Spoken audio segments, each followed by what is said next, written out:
the Free American program. And at the end of the show here, within an hour or so, you'll have a place you can donate to Edgar Steele's Defense Fund. And I'll put that all up. You know, we really have to start working together. You know, what they're doing, folks, is called divide and conquer. And anybody that's standing up for anybody that's not controlled by the banksters, and you know, our founding father Thomas Jefferson warned us: if you ever allow a private bank to control your money, to issue your money, you will. The banks and the corporations that spring up around them, and we're talking about these private prisons right now, will leave your children homeless in the land that we conquered. That was our founding father, Thomas Jefferson. And that's what's happening. It's called divide and conquer. You're Clay Douglas. He's a hate group. He's a, you know, I'm one guy that tries to tell both sides of the story. And in my opinion, that's who Edgar is. He tried to tell both sides of the story. He tried to tell what ADL and Southern Poverty Law, the whole scam that they've set up. And Cyndi, did you know? You know Edgar better than anybody. I mean, I've had him on my show a number of times. We met at the Preparedness Expos, and I find him to be a wonderful man. Maybe you could give people insight into who Edgar is. Oh, you know, my husband has been one of the most honorable people I think I have ever known. I have felt fortunate that I met him, and he's a great family man. He holds his family very high and has always taken care of us, has protected us. He has been supportive, honest as the day is long. I mean, one of the most honest people that I have ever known. I've always known, you know, how he feels about things. He believes even though he believes the justice system has been broken for a long time, he still believes in the justice system that was set up for, you know, by our founding fathers, and has always chose to work within the system, even despite that he feels that it is broken. You know, and he would stand up for people that he felt were being injustice, like you talked about the Christine family. Yes. He stood up for that because he saw that it was wrong, and he did not like injustice towards people, and he would stand up for it, and use the law to try to get them the justice that they should have had. And I admire him. He's a very intelligent man. And I do know him very well. I've been married to him for almost 26 years now. And when this first came down, I was in such shock because it was so crazy. Because they weren't telling me. I mean, it wasn't my husband that they were talking about. And he feared that this would happen because he knew he spoke out against injustice. And they don't want to hear it. They didn't like what he had to say because it went against what was,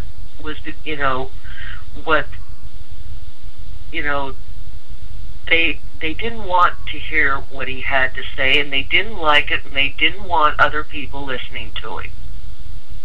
And sometimes I feel almost responsible, because I've had Edgar on my show, I had Donna Taylor on my show, I've had so many people on my shows, and I've even had guests visited by the FBI. Why are you going to be on Clay Douglas's show? I mean, you know, I don't see that I'm doing anything that different than Rush Limbaugh, Michael Savage, or any other talk show host out there. But my guest list has a unusually high attrition rate. Wesley, would you like to comment on that? I mean, we've talked about that. There's nothing I can do about what the ADL says about me, because I'm a public figure. And we can't go back and sue them because, you know, they've killed $1 million deals for me by this hate tactics. You know, what can we do? Am I doing something wrong here, Wesley? I think you're doing what every American should do, which is you're speaking out against tyranny. That's what this is, plain and simple. It's just tyranny. And the terrorists are the government. They're the ones that set up 9/11. They're the ones that have the Mira building bombing with the 2 explosions, the one from the inside. They constantly, I mean, the Ruby Ridge incident, that was totally manufactured to help the FBI, the same FBI office up in North Idaho. They were to be cut on the budget that year, and they decided they needed to have an incident to prove that that kind of law enforcement was necessary in that part of the world. So the Ruby Ridge incident was manufactured, and Vicki Weaver had to die so that they could get their budget appropriations. You know, this is the mentality that the government has. And as long as we're dealing with this kind of tyranny, then the only thing you can do is speak out against it. Exposure is the only cure for corruption, and it works.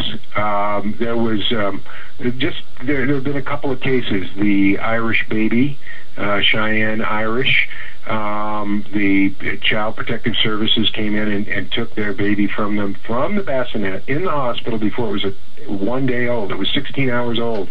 Grabbed the baby using their thugs and the members of the police as well as Child Protective Services, and the reason listed on the court paperwork was because the father had joined Oath Keepers. They don't like people who are willing to stand up for the Constitution. They don't like people who are willing to stand up for their fellow beings. And so they're going to find a way. And Clay, if you don't expose them, I'm afraid nobody will. I think that America is folding itself into into denial. And I see that across America, people are not, as a rule, stepping up. A few people listen to your show. A few of them send in checks. The money is very, very much appreciated.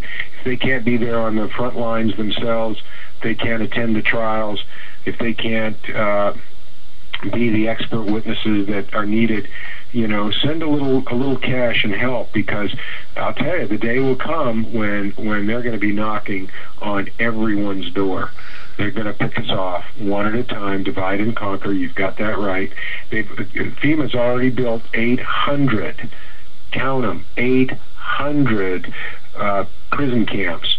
They've done it on former military bases that have been decommissioned. They've done it on train yards that have been decommissioned. And if you go on the internet and look at the pictures of these places, you will be absolutely shocked. I mean, they're set up with grouping lines so that people that can stand in line and then be loaded into boxcars, just like they were in Nazi Germany. Who are these people? Are these people kidding themselves? It's time to wake up and realize that if we don't get some backbone and stand up to these people and help defend the Edgar Steeles of this world, then guess what? There is going to be no help. And when the day comes that they're arrested or their loved one disappears to a prison camp, they'll be out of luck, and they can look back at the day when they said, "Gee, I could have, sent in $50 or $100 to try to help these people who were actively trying to do something, and I chose not to do it because I didn't want to get involved. I didn't want to expose myself. I was afraid that if my check got processed, they'd see my name and they'd come at. They're coming after you anyway. But if you want to hide, you can send in a money order that doesn't have your name or address on it, made payable to the Edgar Steele Defense Fund, and your name will never be mentioned. Just send it to the address, which is P.O. Box 1569, Sagal, Idaho. No, Post Office Box 1255. I'm sorry. Thank you. I got too many numbers in my head. Give the full address, please, Cyndi. Post Office Box what? It's 1255 Sagal, Sagle, Idaho 83860. Okay, Wesley, be sure and send me an email with all of the addresses, your addresses, anything that we can do. And I'll get all that up on the website today. And folks, I got to tell you, I've got dozens of people in the chat room. Some of them are trying to put me down for bringing this information out. They don't want this information out. That's why they went after Edgar. That's why they've gone after me. But 2 or 3 people made a donation to me, and so I was able to stay on the air, to keep this show going, to keep the websites up, and to get up and be able to welcome Mark Taylor when we got him out of jail. They held him there for a year in this pharmaceutical nightmare that we've got. And that's part of the attacks on the American people. This whole pharmaceutical thing, what happened to Mark Taylor, it's a scam. It's a money-making scam. They can turn around, put Mark in. Have you found out, by the way, how much they made off of having Mark in this group home? Oh, that's a really good question. I don't have the answer, but I can tell you that Mark's not the only one. They're doing it to lots of people. And the other people don't have individuals such as myself and others to advocate for them, and they're stuck. Because once they get you, they've overcome your free will by loading you up with antidepressants. You can't get out. You're prohibited from contacting your family members, and you're stuck. And there are a lot of people down there, and they're sucking money out of the government to pay for their medications and pay for their room and board and to pay a big fat fee to these group homes. And they're creating an industry on the lives of people. So it's I was very proud of you, by the way. Thank you for coming the day we rescued Mark and walked him out of a group home. It was wonderful to see you there, Clay, and we appreciate your support. If it hadn't been for you, this whole thing never would have come to light, and Mark would still be stuck. He would be a permanent prisoner, cut off from his family in the state of Arizona. I'm trying to work on an update on his story, and he still needs money too. We got you still haven't been paid for your efforts. Donna Taylor still needs money for people to try to bring him off of all the drugs they were on. But Wesley, this is what happened to me. I mean, they did the same thing to me. I was set up in an accident. An accident was rigged. They rushed me to the hospital and kept me drugged on the same drugs, by the way, that they gave Mark when he was put in this home up in Colorado. Well, Clay, let me tell you, it's the same drugs, the same group of drugs that were used by Harrison Klebold, who committed the Columbine massacre.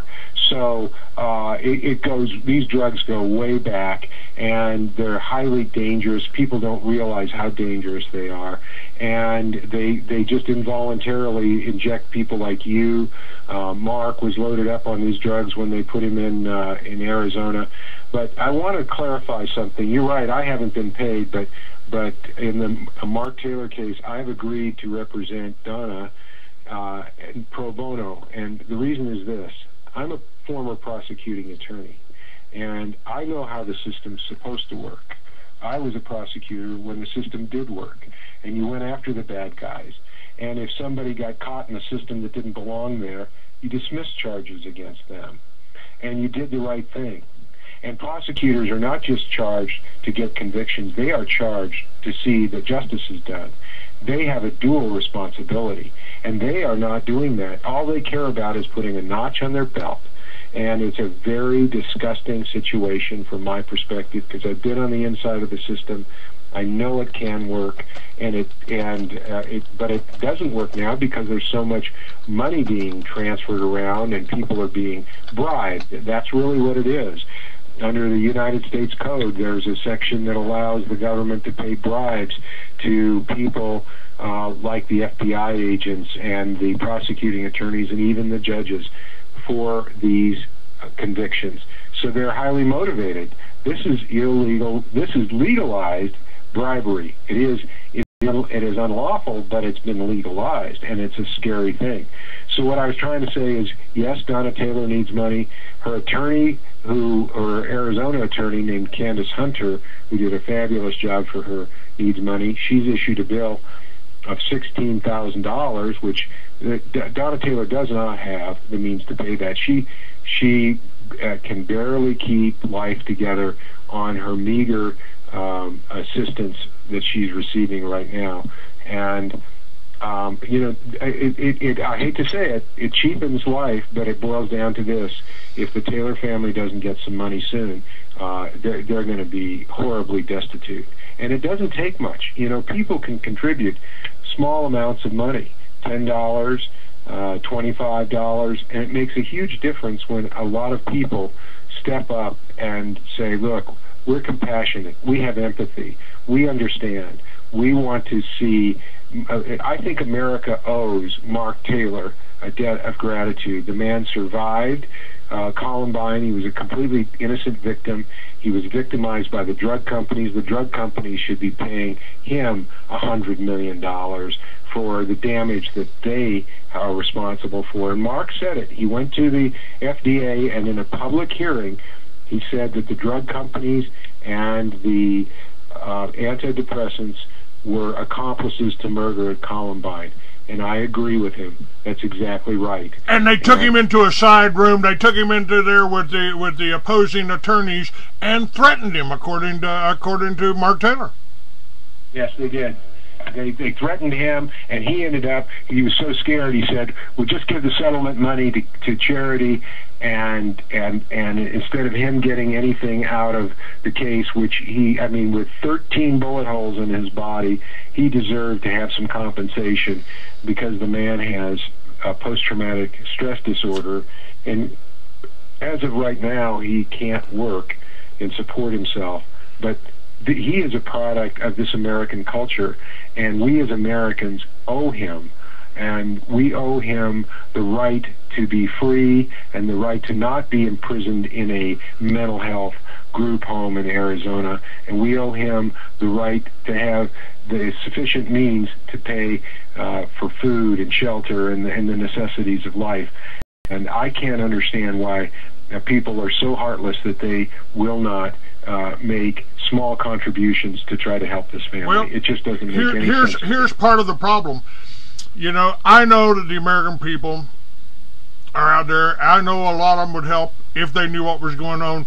But just like Cyndi said, the newspapers there, the television stations there in her area have taken the side against Edgar. And this show is blocked in every library around the country. It's blocked at Intel. It's blocked in Intuit. They try to tell you I'm a porno site.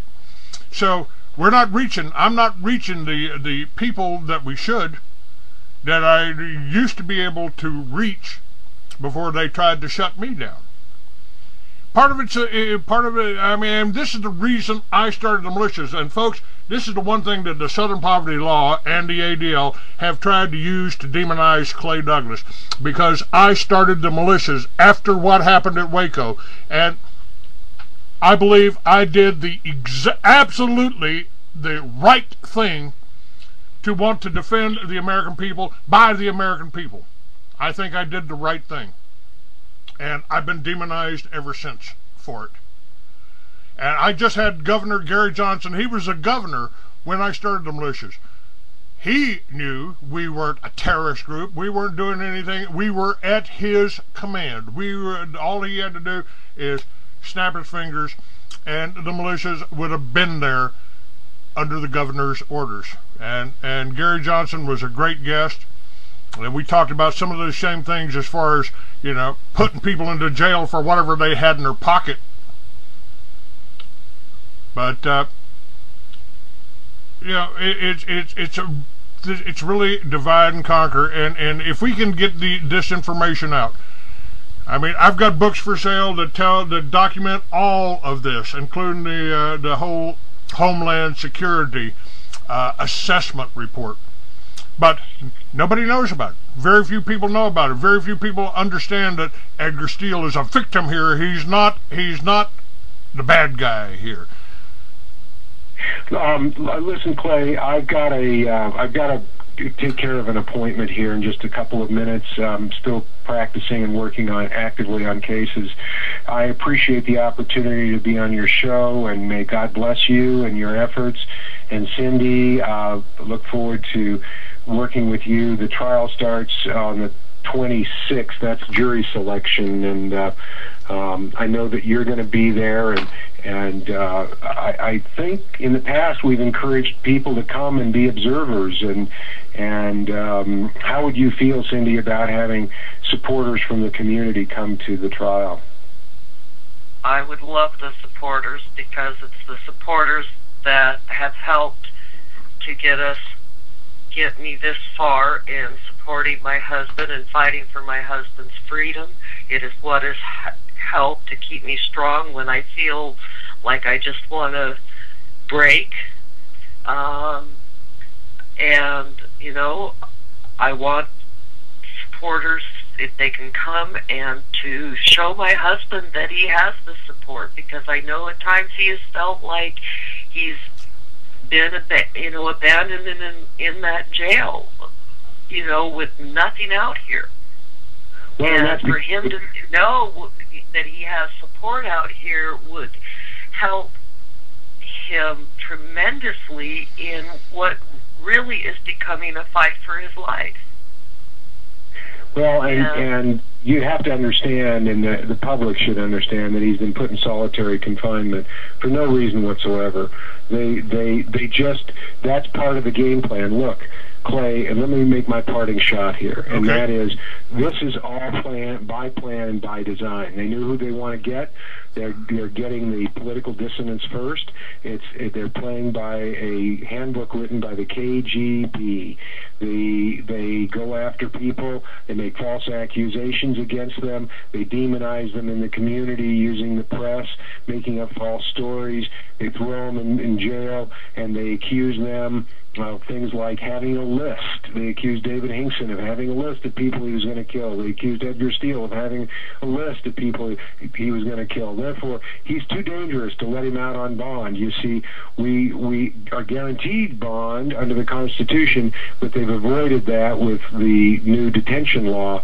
So they decide to do a risk assessment and say, this guy's too dangerous. He's going to commit another reoffend, and he'll another crime while he's out on bond. Therefore, and then once they've got him in jail, then they did give him some kind of high security designation, put him into solitary confinement in the dirty hellhole, in the gulag of America, in some freezing cold basement.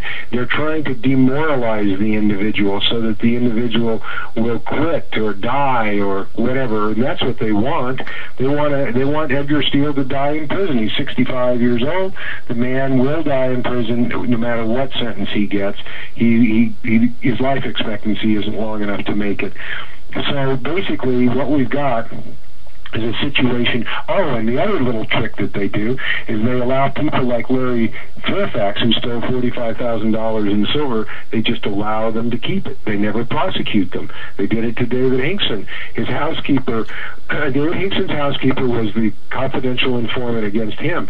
She had stolen $6,000 cash that he kept as for his travel money because he was trying to build his business around the world. And even though he was in Russia at the time that this nonsense, he was accused of murder for hire. See, they used the same hearsay crime. Murder for hire is one of their favorite crimes that they use, supposed crimes. Well, anyway, they let her keep the money. David tried to turn her in.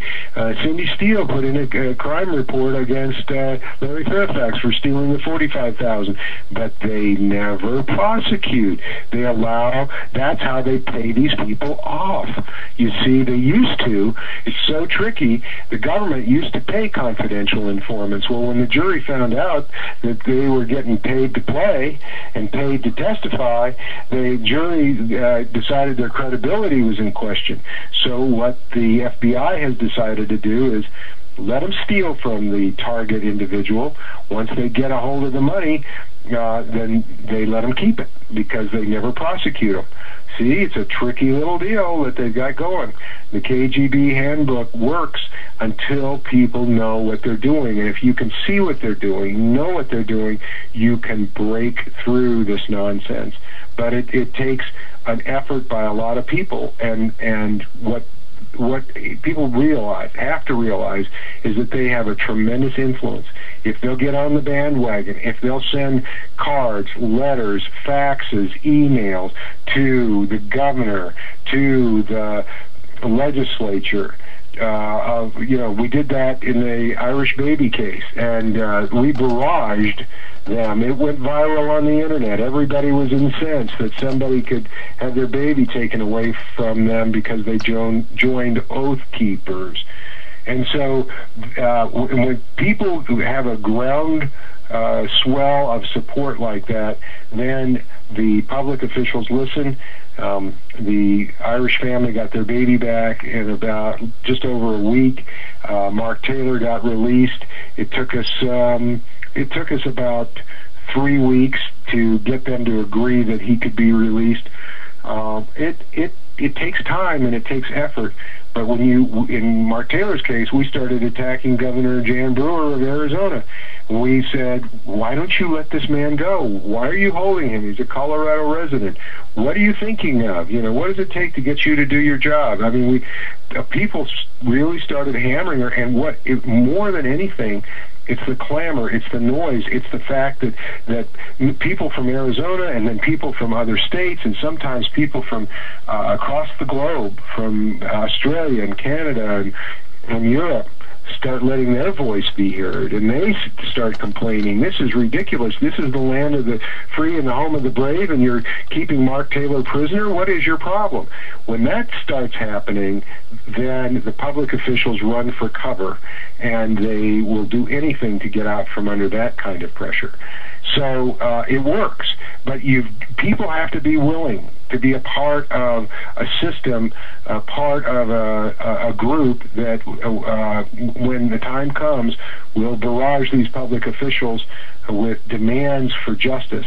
And if people want to sit back and drink their beer and watch their sporting events, they're going to get what they deserve. They're going to get the knock on the door when them and their family is going to be carted off to one of these prison camps, and there won't be anybody left to defend them. That's right. Read Alexander Solzhenitsyn. Understand what happened in Russia. And Wesley, we're out of time. Thank you very much. Don't forget to send me that email. And I'd like to have you back on the 20th. The 20th is of this month is the anniversary of Columbine, and hopefully I'll have Mark Taylor and you and his mother on the show with me. I'm going to be in court that day with Cyndi.